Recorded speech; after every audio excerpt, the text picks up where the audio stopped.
정말 어려운 노래를 열심히 준비해서 열심히 해주셨습니다. 특별히 오늘 하나님 주신 말씀과 또한 예비된 찬양이 아닐까 하는 생각이 듭니다. 오늘 하나님께서 우리에게 욥기의 말씀을 주셨는데 그 고백과도 이어지는 찬양인 것 같습니다. 오늘 하나님의 말씀 나누기 전에 함께 평안으로 인사하겠습니다. 주님의 평안 여러분과 함께. 옆 사람과도 인사하겠습니다. 부드럽고 따뜻한 사람이 됩시다. 겸손한 사람이 됩시다. 네. 오늘은 하나님께서 우리에게 욥기의 말씀을 주셨는데, 지난번에 한 집사님이 우리 교회 단체 카톡방에서 욥기서를 읽기가 너무 힘들다고 말씀을 하셨는데, 하필이면 오늘 이렇게 욥기의 말씀을 하나님이 주셨습니다. 우리가 너무나 잘 알고 있는 말씀이죠. 내가 죽게 대하여 귀로 듣기만 하였사오나 이제는 눈으로 주를 배옵나이다 라는 욥의 고백입니다. 욥기서를 읽어보신 분들은 아실 거예요. 읽기가 너무 힘들다는 것을. 도대체 무슨 소리인지 사실 잘 모르겠다라는 생각이 드는 여러 성경이 있지만 그 중에서도 가장 어려운 내용이 아닐까 하는 생각을 합니다. 왜냐하면 우리가 그 내용을 이해하고 읽기가 어렵기 때문입니다. 욥의 고난도 사실 이해가 되지 않고요. 또한 욥의 친구들과 욥의 대화도 이해가 되지 않아요. 3번에 걸친 논쟁, 변론과 또한 엘리후가 등장해서 중재하는 내용을 다루고 있는 두 번째 전기의 내용인데요. 3장 1절에서 37장 24절까지의 내용입니다. 이 부분은 주로 욥의 고난을 정죄하고 또한 인과응보적 기준을 가지고 욥에게 회개를 촉구하는 내용들을 담고 있어요. 그에 대해서 욥은 뭐라고 말하죠? 너무 억울하다. 그리고 나는 그렇게 큰 죄를 짓지 않았다. 라고 주장을 합니다. 대표적인 게 31장의 내용이죠. 31장에 보면 욥이 너무나 억울해해요. 그리고 나는 죄를 짓지 않고 내가 죄를 졌다면 이 벌을 받아 마땅하다고 말합니다. 그리고 이제 하나님께서 등장하셔서 절대 주권을 선언하는 내용을 다루는 절정의 내용, 그것이 38장 1절에서 오늘 본문인 42장 6절까지의 내용이고요. 46장 7절부터 마지막까지는 욥의 중보와 회복을 다루는 내용입니다. 결국 하나님은 마지막에 가서 이 3명의 친구들보다 욥이 더 정의롭다. 욥이 의롭다. 그래서 욥이 너희들을 대신해서 회개해주면 내가 너희들이 잘못한 말에 대해서 더 이상 말하지 않겠다라고 하나님이 말씀하시고요. 그 친구들이 욥에게 와서 그들의 잘못을 인정하고요. 하나님이 지시한 대로 하니까 욥이 그 친구들을 대신해서 회개의 제사를 드립니다. 그리고 그의 모든 삶이 다시 회복이 됩니다. 물론 이전처럼 회복되지는 못하죠. 이미 죽어버린 자식들이 살아 돌아올 수는 없으니까요. 여전히 욥에게는 슬픔이 남아 있습니다. 여전히 자신을 정죄하는 친구들이 주변에 남아 있습니다. 물론 그들의 마음이 그들의 뜻을 돌이켰다 할지라도 말이죠. 욥의 이야기를 읽다 보면 참 마음이 답답해지는 것을 느껴요. 왜냐하면 그 모습이 우리의 삶과 너무나 닮아 있기 때문입니다. 우리가 욥기를 잘못 읽으면요, 욥기의 모든 내용들이 다 하나님의 말씀이라고 들으면 문제가 생겨요. 욥기에서 여러분들이 제일 잘 아는 말씀이 어떤 거죠? 그렇죠. 내 시작은 미약하였으나 내 나중은 심히 창대하리라. 어디에 붙어 있죠? 식당들마다 다 붙어 있는 말씀이죠. 사업장에 제일 가져가기 좋은 말씀 9절인데요. 하나님이 하신 말씀이 아니라는 거예요. 물론 그 의미가 좋으니까 교회 다니는 사람들보다 교회 안 다니는 사람들이 더 좋아하는 성경 구절이기도 해요. 그리고 23장 10절의 말씀도 있죠. 우리의 갈 길을 누가 아십니까? 오직 하나님이 아십니다. 그 길을 다 마치면 어떻게 되죠? 우리가 정금과 같이, 또 지금 새로운 개역 개정판에는 순금과 같이 우리가 나올 것이다 라고 고백하죠. 그런데 이 말씀도요, 사실은 막 멋진 하나님이 우리에게 주신 진리의 말씀이라기보다도 욥이 자기를 변명하면서 자기를 끝끝내 정죄하는 이 엘리바스의 변론 앞에서 너 네 죄를 회개해야지. 왜 회개하지 않니? 그때 욥이 너무 답답해하면서 내가 도대체 무슨 죄가 있는데, 나도 하나님을 만나서 나도 하나님께 따지고 싶은데 하나님이 내가 오른쪽을 보면 왼쪽으로 가시고 왼쪽을 보면 오른쪽으로 가시고 도대체 하나님을 만날 수가 없어. 너무나 답답해서 그 답답한 심경을 토로하는 거예요. 오직 그가 나의 길을 아신다는 이 고백조차도 사실은요, 온전한 고백일 수 없습니다. 욥기에서의 대부분의 내용은요, 사실은 욥이 되었든 새 친구가 되었든, 그리고 나이가 제일 어린데 제일 똑똑한 척하는 엘리후가 되었든, 그들의 모든 이야기는요 다 잘못되고요, 어쩌면 헛된 이야기들이라는 거예요. 그래서 결국 하나님이 직접 등장하시죠. 38장에서부터 하나님이 직접 등장하셔서요, 세상의 섭리와 진리가 무엇인가에 대한 이야기를 욥에게 직접 들려주십니다. 그래서 욥은요, 그 하나님을 만나고 나서야 비로소 그의 말수가 갑자기 줄어들어요. 앞에서 그 변론 내용들을 보면요, 3명 그리고 4명이 한 이야기의 양보다 누가 한 이야기가 더 많아요? 욥이 더 많은 이야기를 해요. 나는 이랬고, 난 정직하게 살았고, 나는 바르게 살았고, 내가 이렇게 되는 건 너무 억울하고, 하나님이 너무 원망스럽고, 어떻게 이러실 수가 있는지 정말 모르겠고, 이런 이야기들을 끝도 없이 해댑니다. 그러다가 하나님이 욥에게 말씀을 하니까요, 비로소 욥은요, 첫 번째 하나님의 말씀 후에요, 갑자기 말수가 줄어들어요. 그리고 말합니다. 저는 알 수가 없습니다. 알 수가 없습니다. 하나님의 첫 번째 선언을 듣자마자 욥은 하나님, 저는 도대체 알 수가 없습니다. 저는 할 말이 없습니다 라고 말하고 끝이 나요. 그런데 하나님은 그것으로 만족하지 못하고요, 다시 한번 욥에게 나는 누구이고 너는 누구인가를 분명히 가르쳐 줍니다. 하나님 앞에 선 피조물인 인간의 모습의 그 본질을 보여주고 나니까 비로소 욥은 오늘 본문에 고백을 드리는 거예요. 어떤 고백을 합니까?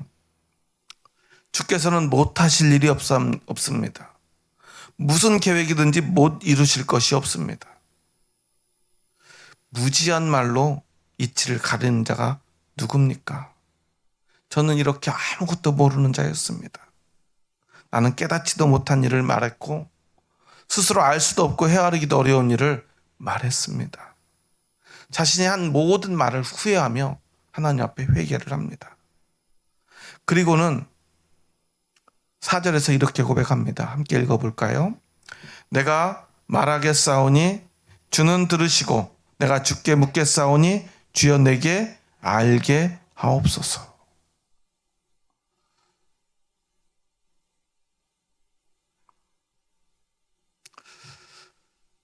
내가 아는 것이 아니라 하나님 나에게 알려주시옵소서 라는 고백이에요. 그리고 우리가 너무나 잘 아는 5절의 고백을 하나님께 드립니다. 내가 죽게 대하여 귀로 듣기만 하였사오나 이제는 눈으로 주를 배움나이다.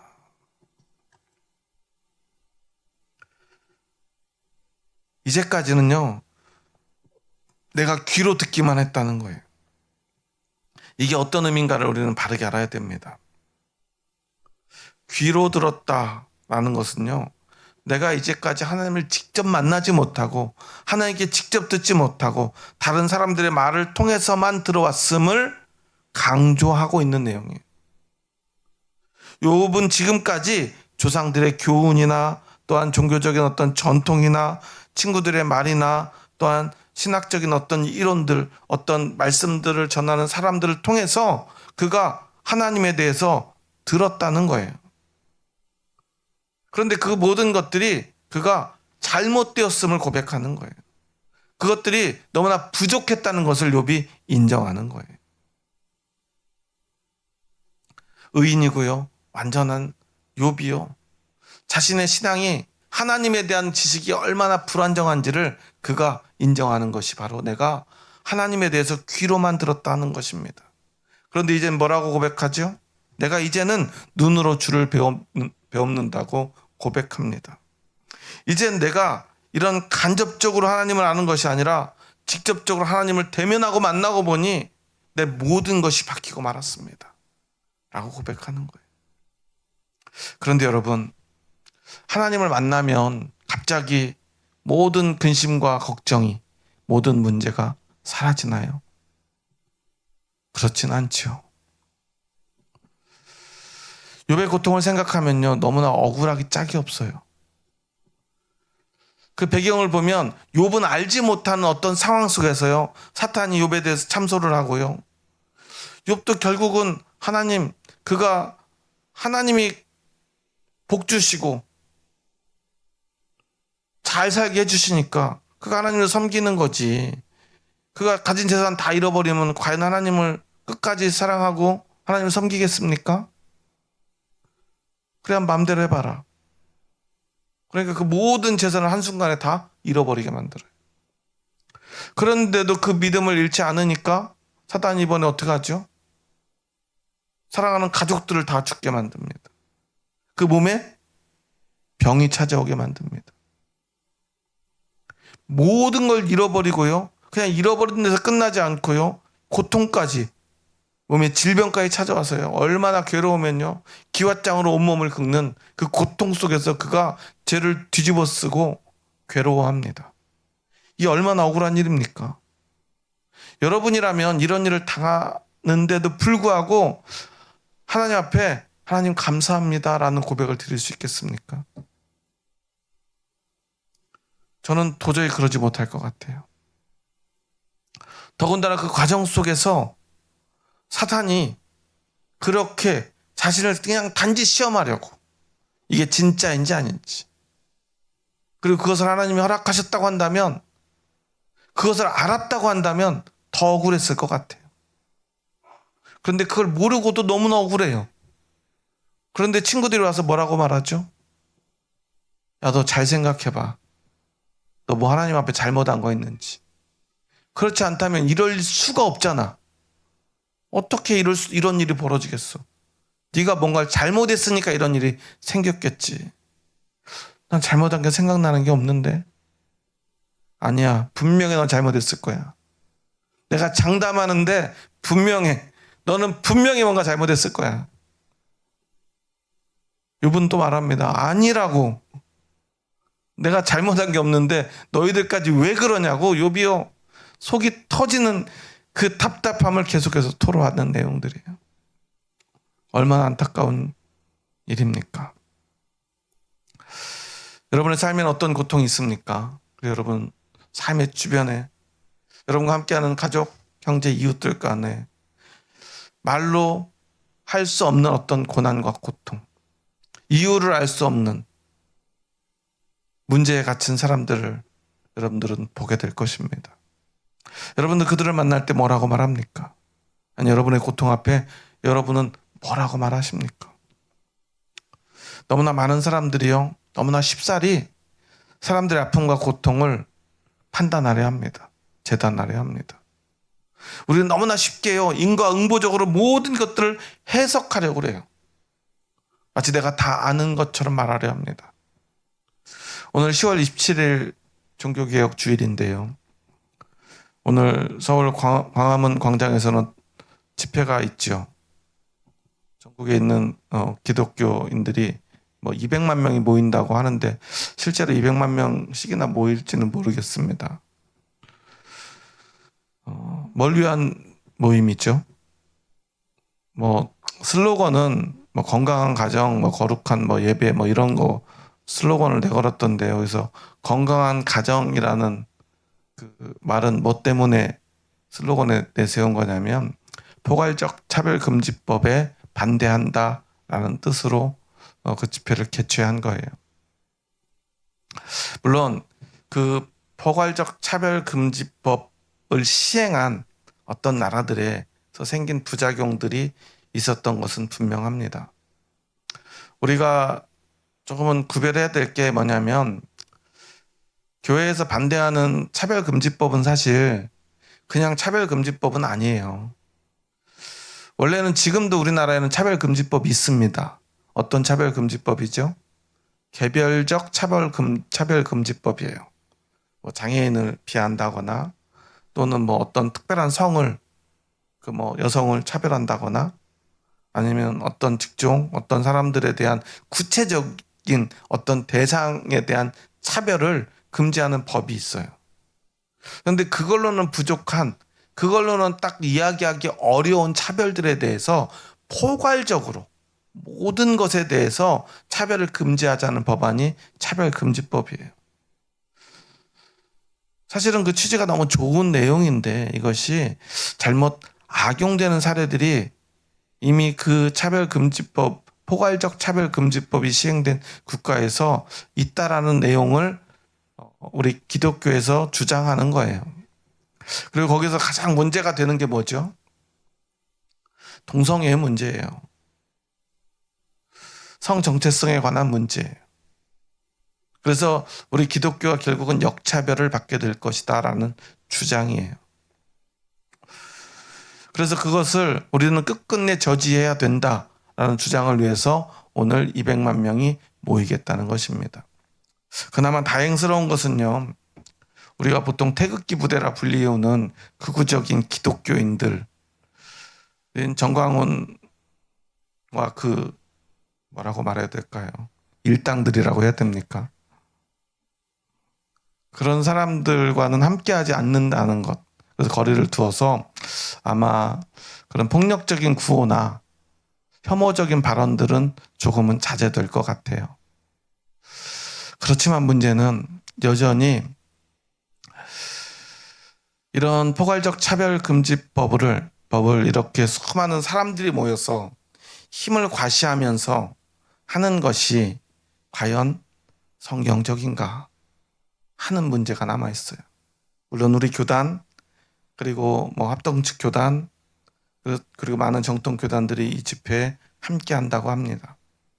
모든 사람들이 참여하는 것은 아니지만 대다수의 기독교 교단들이 함께 참여하는 집회예요. 그래서 정치적인 집회가 아닌 진짜 참 신앙을 회복하기 위한 참된 예배, 우리의 거룩성을 회복하기 위한 집회로 만들겠다라는 취지로 지금 준비를 하고 있는 것이 사실이지만 우려스러운 것도 사실이에요.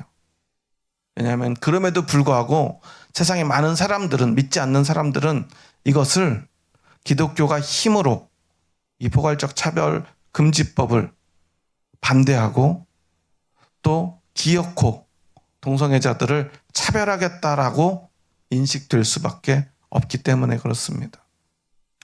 이 문제가 어떻게 해결이 될지 저는 알지 못합니다.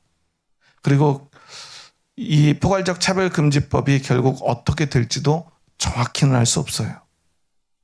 끝내 통과가 될지 아니면 지금까지처럼 통과되지 않을지 우리는 알 수 없습니다.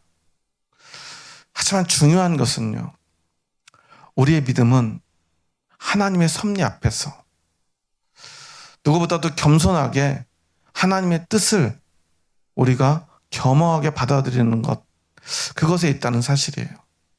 그것이 무슨 의미냐면요, 때로는요 하나님의 뜻 가운데서 걸어가는 우리의 길이 다 승리하지 못하고요, 오늘 욥처럼요 너무나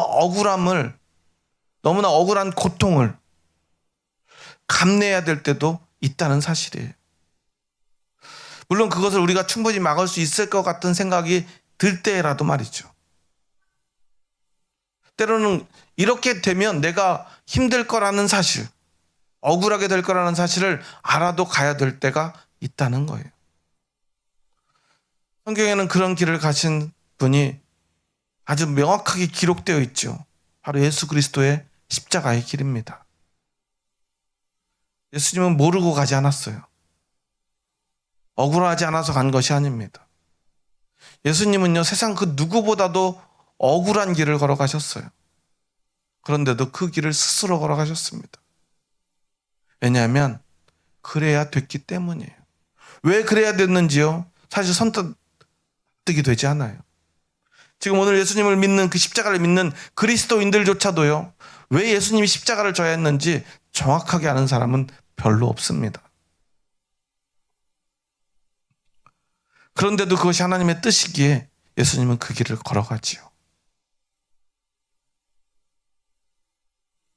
그런데도요, 그 죽음 바로 앞에서 예수님은 멈춰서서요, 눈물로 기도하지 않습니까? 아버지, 하실 수만 있다면 이 잔을 나에게서 옮겨주시옵소서. 하지만 나의 원대로 마시고 아버지의 뜻대로 하시옵소서. 예수님조차도 그 길이 너무나 힘겨웠던 것입니다. 하지만 그 길을 걸어갑니다. 오늘 욥은요, 이해할 수 없는 고통을 당하고요, 억울한 마음이 가눌 길이 없지만, 그런데 결국 그가요, 하나님의 뜻을 순복하는 고백을 드립니다. 왜 그러냐면 하나님을 만났기 때문이에요. 저도요, 살다 보니까요, 저도 제가 이해할 수 없는 고통들을 너무나 많이 당해봤어요. 그럴 때마다 때로는 하나님이 원망스러울 때도 있고요, 때로는 마음이 그냥 답답한데 어떻게 할 수 없을 때가 있어요. 그럴 때마다 하나님께 기도하지만 하나님의 뜻을 다 헤아릴 수도 없습니다. 뭐 이런저런 생각들을 하고요, 이렇게 저렇게 해석하고요, 기도하면서 뭔가 하나님의 뜻을 발견하려고 애쓰지만 잘 안 될 때도 많습니다. 여전히 풀리지 않는 숙제들로 가득 차 있다는 거예요. 그런데요, 오늘 욥이 하나님을 만나고 그렇게 그가 최종적으로 하나님께 고백한 마지막 고백이 있습니다. 그건 뭐죠? 오늘 6절의 말씀인데요, 함께 고백하겠습니다. 그러므로 내가 스스로 거두어 드리고 티끌과 재 가운데에서 회개하나이다. 욥이 회개할 게 뭐가 있죠? 여기서 회개하는 건 내가 하나님, 그렇습니다, 이 엘리바스가 얘기한 대로 저는 죄인입니다. 나쁜 짓을 했습니다. 뭐 여인을 보면서 음란한 생각을 했습니다. 뭐 도둑질을 했습니다. 가난한 사람들을 멸시했습니다. 과부들을 홀대했습니다. 이런 회개의 기도가 아니에요. 네가 그렇게 하지 않았느냐고 친구들이 계속해서 정죄합니다. 너 이런 죄 진 거 아니야? 저런 죄 진 거 아니야? 그러니까 이런 일이 벌어졌지. 보통 죄를 지어서 이렇게 큰 벌이 너에게 임할 리가 없잖아. 이분 너무 억울했어요. 그런 적이 없거든요. 저도요, 사람들에게 오해받고요, 억울한 일을 당한 적이 너무나 많았어요. 특히나 목회하기 전에는 별로 그런 일이 없었는데 목회를 시작하니까 왜 이렇게 억울한 일이 많이 생기는지 모르겠어요. 하나님 일을 하려고 제가 이전보다 그래도 조금 더 낫게 더 열심히 살아보니까요, 더 가난하고 더 힘들게 살아보니까요, 더 억울한 일이 많이 생겨요. 바르게 살려고 할수록요, 더 억울해집니다. 차라리 대충 적당히 내가 편하게 살 때는요, 오히려 억울하지 않았어요. 억울한 일 당할 일도 별로 없었어요. 그러니까 더 억울해집니다. 내가 열심히 했는데, 내가 알면서도 힘든 고통들을 감내했는데 왜 나는 또 오해까지 받아야 되나? 왜 이렇게 억울하게 힘든 일까지 당해야 되나? 도저히 이해할 수 없는 상황들이 우리의 삶엔 펼쳐지지 않습니까? 더군다나 작년에 저희 집사람을 그렇게 허망하게 떠나보내고, 우리가 보통 기독교인들이 장례를 치를 때 세상 사람들과는 조금 다른 표현들을 쓰죠. 보통 어떤 표현을 많이 쓰죠. 보통 소천, 하늘의 부르심을 받았다는 뜻이죠. 별세, 세상을 떠났다, 세상과 이별했다. 이 세상과 이별하고 어디로 가요? 세상 사람들은 저 세상으로 가는데 우리는 천국으로 가죠.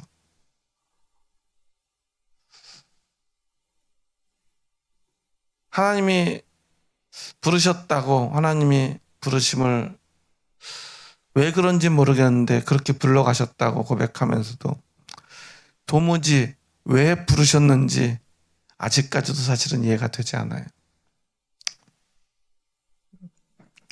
그걸 받아들이는데도 너무나 많은 시간이 걸릴 것 같아요. 그래도 1년쯤 지나면 괜찮을 줄 알았는데요.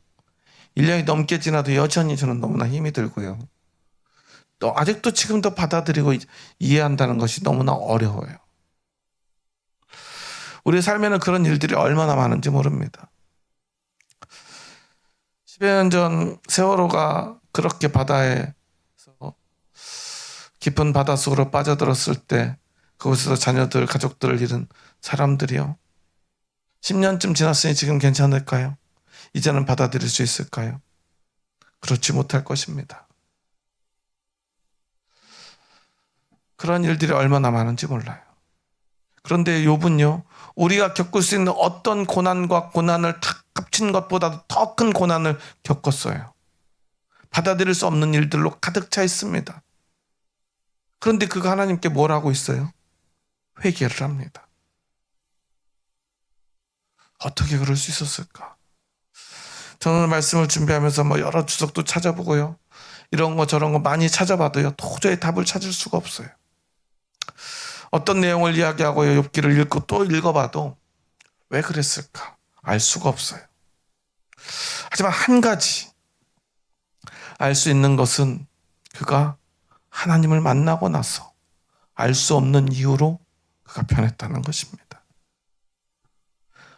그렇게 불만이 많고요. 하나님을 원망하던 욥이요. 억울해하던 욥이요. 하나님 도대체 나한테 왜 그러십니까? 엘리바스에게 말하잖아요. 나도 지금 하나님한테 만나서 좀 따지고 싶다고. 너는 내가 잘못했다고 그러는데 아니 하나님은 아마 내가 하나님 왜 그러셨어요 하면 내 말을 들어줄 것 같다고. 그런데 오히려 하나님은 욥을 책망했죠. 아니 잘못한 것도 없는데요. 하나님께 책망까지 들었어요. 그럼 화를 낼 법도 한데요. 갑자기 욥이 하나님께 회개를 합니다. 스스로 회개했다라고 말해요. 내가 스스로 거두어 드리고 티끌과 제 가운데서 회개하나이다. 어떻게 그럴 수 있었을까요? 그 이유는 오직 한 가지뿐입니다. 하나님 앞에 서서 하나님을 만나니까 내가 누구인가를 비로소 깨닫게 되었다는 거예요. 우리는요, 내가 뭐라도 된 줄 알고 살아갑니다. 내가 대단한 줄 알아요. 옛날에는요, 그래도 믿지 않는 사람들이요, 기독교인들이 잘못하는 것은 비웃고 손가락질 하다가도요, 하나님을 비웃고 손가락질하는 사람은 없었어요. 예수님한테 함부로 말하는 사람은 없었어요. 교회 다니는 사람은 욕해도 교회는 욕하지 않았어요. 그런데 요즘은 그러지 않죠. 하나님을요, 세상 사람들이 판단을 합니다. 그런 하나님을 뭐하러 믿냐고 말합니다. 그게 하나님이냐고라고까지 말합니다. 왜 그러죠? 하나님을 멸시하기 때문에 그래요. 내가 하나님보다 더 낫다고 생각하기 때문에 그래요. 아니, 적어도 내가 하나님 앞에서 꿀릴 것이 하나도 없다고 생각하는 것 같아요. 우리가 예수님을 믿어야 된다라고 말합니다. 예수님 믿어야 구원받고 천국 갈 수 있습니다. 그러면 사람들은 이런 얘기를 하죠. 우리가 뭘 잘못했는데 예수님을 믿어야 됩니까? 우리가 뭘 잘못했는데 지옥 가야 됩니까? 라고 말해요. 그 사람들의 전제가 있어요. 세상 사람들의 전제가 있어요. 나는 괜찮다는 거예요. 잘못하는 사람들 많은데 나는 그래도 괜찮게 열심히 바르게 살았는데 내가 왜 벌을 받아야 되느냐라고 말하는 거예요. 그 모든 것의 전제는 무엇입니까? 내가 썩 괜찮은 사람이라는 전제입니다. 욥도 그랬던 것 같아요. 물론 욥은 억울했습니다. 엘리바스나 그의 친구들, 그리고 엘리후 같은 어린 친구가 와서 정죄할 때 너무나 억울했어요. 나는 그런 죄를 짓지 않았기 때문에. 나는 그래도 열심히 살았기 때문에. 최선을 다했기 때문에. 누구 앞에서도 부끄럽지 않은 삶을 살았기 때문에. 그런데 하나님 앞에 서고 나니까 비로소 자신이 부끄러워졌다는 사실이에요. 아, 난 원래 하나님 앞에서 아무 말도, 아무 주장도 할 수 없는 존재였구나. 그리고 아마도 성경에 기록되지 못한 무언가를 깨달았으리라 저는 생각합니다. 하나님의 섭리 말이죠. 우리가 받아들일 수 없는 그 섭리 말이. 저는 작년에 제 아내를 떠나보내고 매일매일 그 하나님의 섭리라는 단어가 제 머릿속을 떠나지 않았어요. 하나님의 어떤 섭리가 있겠지. 이유가 있겠지. 하나님이 이렇게 하신 이유가 있겠지. 도저히 이해가 되지 않으니까요. 저 스스로에게 끊임없이 되뇌었던 것 같아요. 분명히 이유가 있을 거예요. 그런데 지금도 알 수가 없어요. 제게는 그래서 오늘 지난 1년간 소망이 생겼어요. 빨리 하나님을 만나야겠다. 그러면 알 수 있겠지. 하나님께 물어볼 수 있겠지. 오죽하면 빨리 하나님께 가고 싶은 마음까지 들더라고요. 왜 사람들이 그런 마음을 먹는지 처음으로 저도 생각하게 됐어요. 그런데 이제는 그 마음을 고쳐먹고요. 하나님의 섭리를 기다리기로 했습니다. 왜냐하면 우리는 하나님의 섭리 앞에 살 수밖에 없는, 하나님 앞에 서면 정말 너무나 아무것도 아닌 존재임을 깨달았기 때문입니다. 그것을 인정해야만 했기 때문입니다. 그것을 인정하는 것이 어쩌면 믿음의 시작인지도 모릅니다. 아니 어쩌면 믿음의 전부인지도 모릅니다. 여러분은 하나님을 믿으십니까? 그렇다면 여러분의 삶을 하나님의 섭리 앞에 다 맡겨드릴 용기가 있으십니까? 여러분의 삶이 비록 이 욥처럼 된다 할지라도 여러분은 괜찮으십니까? 물론 괜찮지 않을 것입니다. 저도 그렇습니다. 하지만 그래도 어쩔 수 없다는 그 사실을 우리는 먼저 기억하고요. 그럼에도 불구하고 하나님은 우리를 사랑하시고 용서하시고 은혜 주시고 오늘도 우리를 지켜주신다는 그 사실에 우리는 감사할 수 있습니까? 그것을 기억할 수 있습니까? 그리고 하나님을 만나기를 소망하고 계십니까? 그 믿음이 우리에게 얼마나 큰 축복인가를 우리는 잊지 말아야 합니다. 내가 스스로 하나님 앞에 회개할 수 있는 그 믿음이 있다는 것, 그것을 인정할 수 있다는 것이 얼마나 고귀한 것인가를 오늘 우리는 욥을 통해서 깨달아야 합니다. 욥이요, 회개하고 나니까요, 더 이상 하나님은요, 그렇게 욥을 책망하셨던 하나님이 욥에게 아무 말씀도 하지 않고요, 오히려 이제는 그 친구들을 책망합니다. 그리고 욥에게 복을 주시고요, 그의 모든 삶을 다시 회복시켜 주십니다. 이유는 하나입니다. 그가 회개했기 때문입니다. 어떻게 회개했습니까? 그가 회개한 이유도 하나입니다. 하나님을 만났기 때문입니다. 그래서 우리가 오늘 이곳에서 해야 될 것은 오직 하나, 하나님과의 만남을 사모하는 것뿐입니다. 그래서 하나님의 뜻을 헤아리기를, 하나님의 섭리를 받아들일 수 있는 그 믿음을 가질 수 있기를 우리는 소망해야 합니다. 욥은요, 상상할 수 없는 그 고난 속에서 비로소 그 하나님을 만났습니다. 욥은요, 19장에서 하나님을 만나기를, 이렇게 눈으로 보기를 간절히 소망하는 내용을 고백하고 있어요. 19장 27절에서요, 욥은 말합니다. 내가 그를 보리니 내 눈으로 그를 보기를 낯선 사람처럼 하지 않을 것이라 내 마음이 초조하구나 라고 말합니다.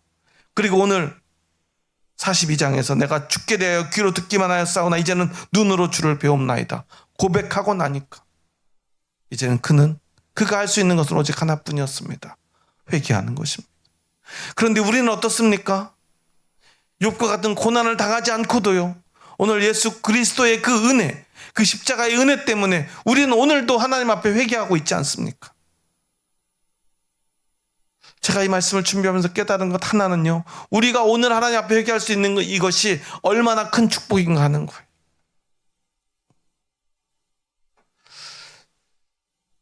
제가 작년 여름부터 매일매일 잠을 자지 못하고요, 고통 가운데 너무나 괴로워하고 힘들어하고 공황장애가 오고요, 매일매일 이러다 정말 죽겠구나 하는 마음이 내 마음속에 가득 차 있을 때 어느 날부터요, 잠을 편안히 자기 시작한 때가 있어요. 바로 금요 기도회 여러분들과 함께 기도하면서 제가 제 모습을 하나님 앞에 회개하면서부터입니다. 너무나 억울했거든요. 너무나 힘들었거든요. 내가 이렇게까지 돼야 됩니까, 하나님? 하나님을 위해서, 교회를 위해서 최선을 다한 그거밖에 없지 않습니까? 제 아내가. 그런데 왜 이렇게 돼야 됩니까? 억울함 속에서 하루하루를 보내다가 어느 날 기도하는데요, 이유 없이 하나님 앞에 제가 회개를 하고 있더라고요.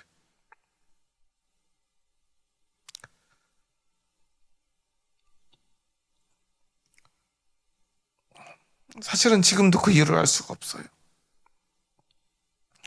그런데도 그날은 끊임없이 하나님 앞에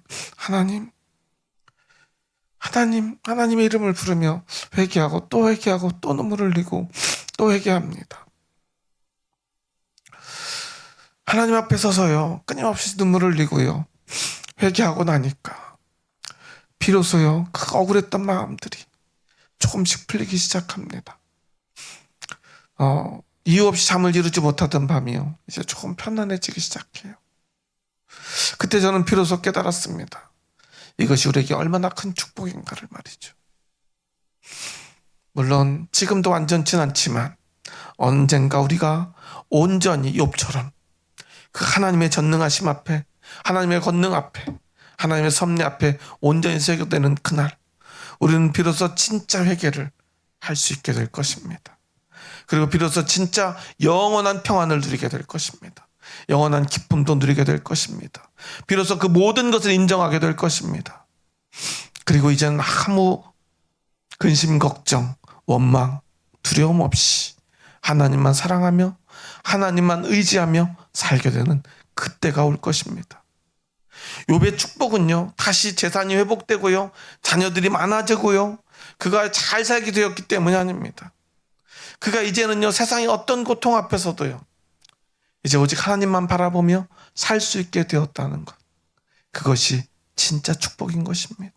바로 그가 스스로 회개하게 된 것, 그것이 욥이 이 길고 긴 고난 속에서, 알 수 없는 고난 속에서 받은 가장 큰 축복이라는 사실입니다. 그런데 우리는요, 욥과 같은 고난도 없이 하나님의 은혜로, 예수 그리스도의 십자가의 희생으로 오늘 우리는 그렇게 하나님 앞에 회개할 수 있는 삶을 이미 살고 있지 않습니까? 그런데 여러분은 그 삶을 얼마나 고귀하게 여기며 살아가고 있습니까? 이것이 얼마나 큰 축복인가를 여러분 잊지 마시기 바랍니다. 제가 앞에서 왜 오늘 있을 그 집회에 대해서 이야기했냐면요, 아픔 당하고 슬픔 당한 사람들을요, 우리가 뭐라고 조언하면 그들이 위로를 받겠습니까? 뭐라고 충고하면 그들이 변하겠습니까? 동성애자가요, 정말 스스로 태어난 건지 아니면 자기도 모르게 악한 죄에 빠져서 그렇게 된 건지, 뭐라고 어떻게 해석을 하고 어떻게 말을 하든지 간에요, 우리보다 분명 더 소수자고요, 누가 뭐라고 하지 않아도 아마 스스로 고통스러울 것이고요, 괴로울 텐데 왜 우리는 오늘 그 새 친구들처럼 충고만 하고 조언만 하고, 아니 오히려 정죄만 하고 있습니까? 욥에게 필요한 건 무엇이었습니까? 그의 고통을 함께할, 손잡아줄 한 명의 친구였을 것입니다. 위로해 주고요, 함께 아파해 줄 한 명의 친구가 절실한 그에게 아무도 친구가 되어주지 않았어요. 그런데 하나님은요, 폭풍 가운데 나타나셔서요, 그에게요, 책망하고 그를 가르치고 호통치셨지만요, 욥은요, 그 속에서 하나님의 따뜻한 사랑을 느꼈던 것 같습니다. 하나님의 진짜 위로를 받았던 것 같습니다. 네가 그 모든 고통 속에서 내가 너와 함께했다. 그와 함께하는 하나님을 느꼈을 것입니다. 우리가 세상에 나아가 고통받고 있는 어떤 죄 때문에, 어떤 고통 때문에, 어떤 억울함 때문에 고통받는 사람이 있다면 우리가 해야 될 것은 오직 하나뿐입니다. 하나님이 욥에게 해주셨던 것처럼 우리가 그들과 함께하며 그들 손잡아주고 그들을 위로해 주는 것뿐입니다. 우리가 뭐라고 그들을 정죄합니까? 우리가 뭐라고 그들을 심판합니까? 만약에 그런 것 때문에, 그런 사람들 때문에, 그런 법 때문에 우리가 억울한 일을 당한다면 우리는 기꺼이 그 십자가를 짊어져야 되는 것 아닙니까? 그렇게 예수님의 십자가의 길을 따라가야 되는 것 아닙니까? 묵묵히 그 길을 따라가는 사람들이 예수님의 사람, 그리스도인 아니겠습니까? 그리고도 우리가 하나님 앞에 할 수 있는 것은 오직 한 가지뿐이지 않습니까? 하나님, 나는 죄인입니다. 난 아무것도 아니지 않습니까? 그렇게 회개하는 것뿐입니다. 이것이 바로 그리스도인의 삶이고 그리스도인의 믿음임을 잊지 마시기 바랍니다. 여러분, 욥기를 읽기 어려우실 것입니다.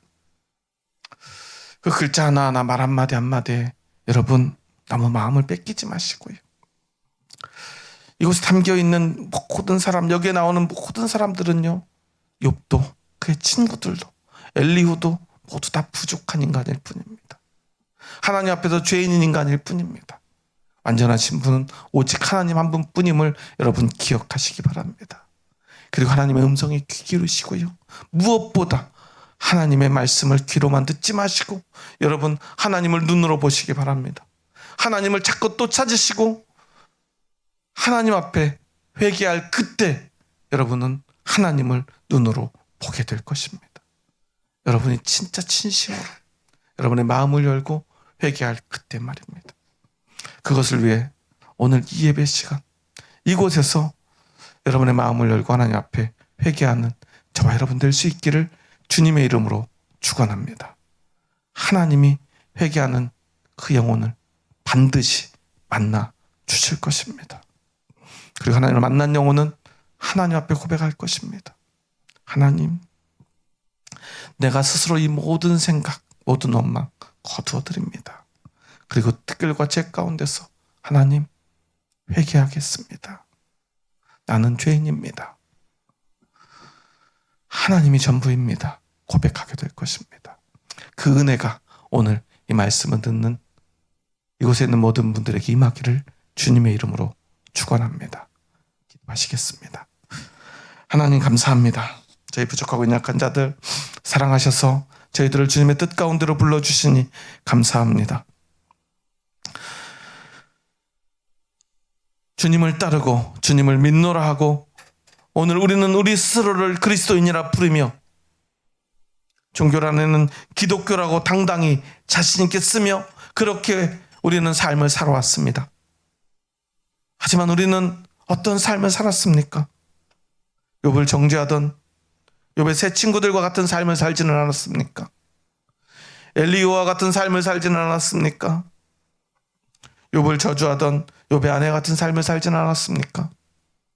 아니, 자신의 의로움만을 주장했던 욥과 같은 삶을 살지는 않았습니까? 그 어떤 삶도 하나님 앞에 의로운 삶이 없음을 주님 고백합니다. 그럼에도 불구하고 하나님은 어떠한 순간에라도 우리를 사랑하시고 또 사랑하시고 용납하시며 우리와 함께 해주셨음을 고백합니다. 오직 그 은혜뿐임을 고백합니다. 오늘 욥이 하나님을 만나는 그 순간 욥이 깨달은 것은 하나님이 어떤 분인가, 하나님이 나를 어떻게 사랑하셨는가, 얼마나 사랑하셨는가, 숨 쉴 수 없을 만큼 그 크고 깊은 하나님의 사랑 앞에 압도되어 그는 하나님 앞에 회개할 수밖에 없었음을 고백합니다. 오늘 우리에게 그 은혜가 임했음을 고백하오며 이제 우리도 오직 하나님 앞에 회개하며 하나님에 대하여 귀로 만들었던 우리의 삶을 돌이키고 이제 하나님을 눈으로 보며 하나님과 함께 우리의 모든 삶을 감사하며 기뻐하며 살아가기를 소망합니다.